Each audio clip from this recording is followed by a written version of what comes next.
Hi, everyone. Hello.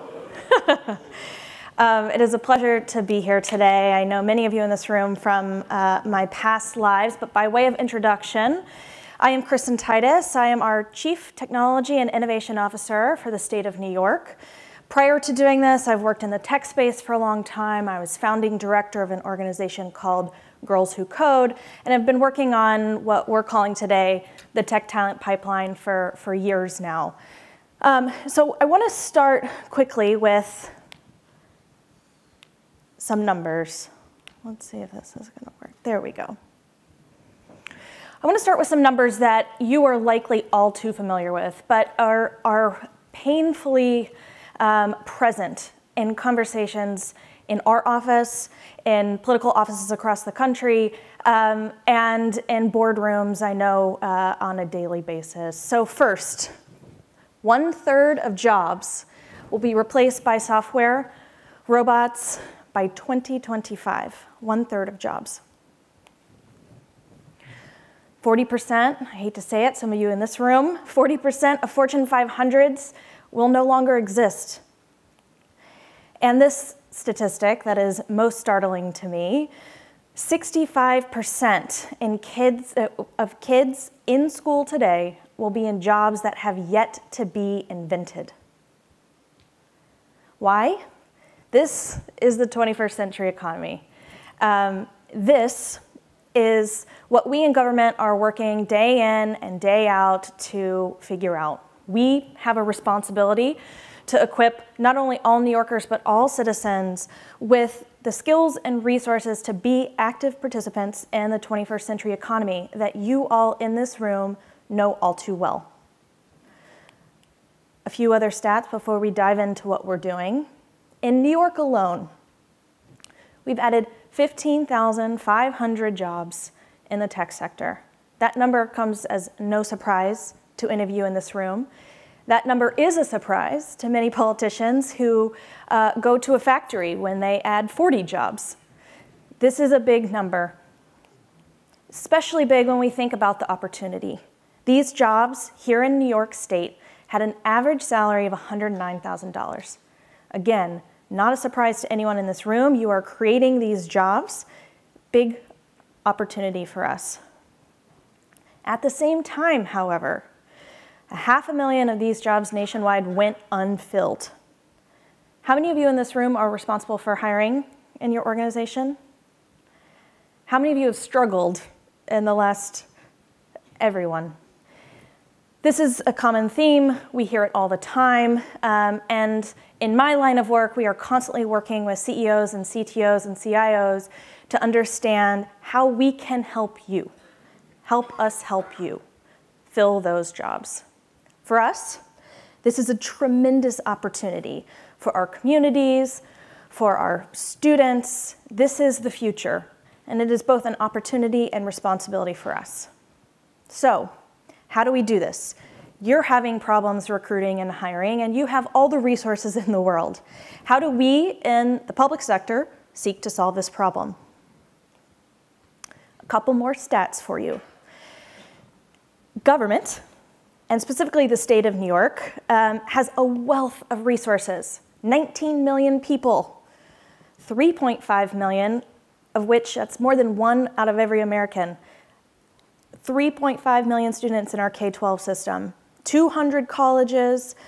In New York City alone, we manage a $500 million workforce system. I'll talk a little bit about that later, but you probably know that our workforce system isn't necessarily investing in training for jobs that you're hiring.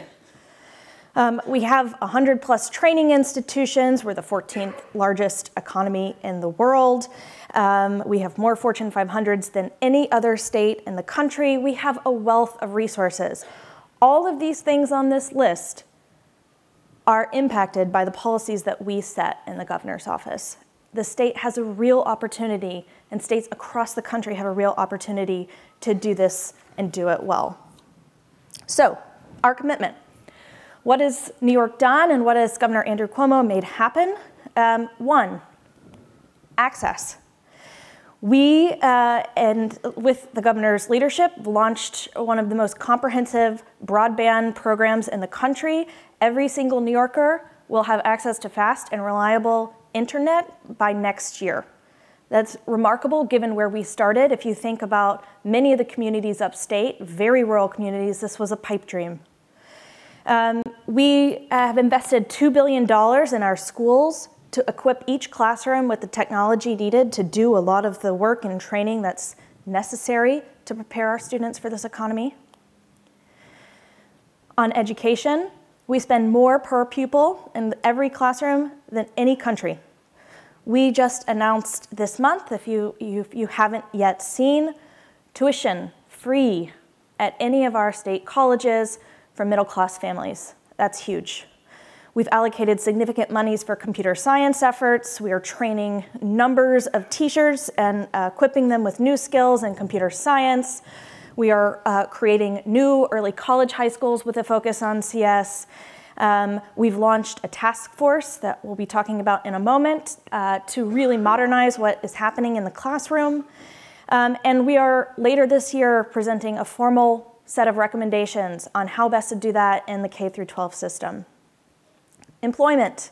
We've launched a new fund to train people in these jobs.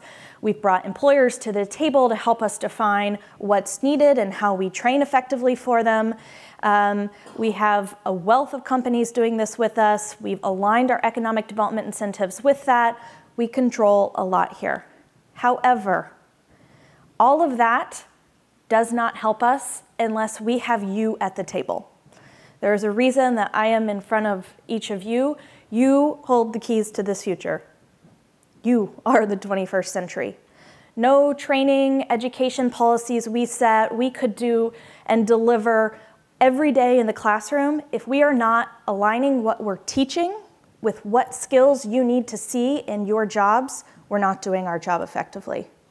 So, help us help you. Here's what we need.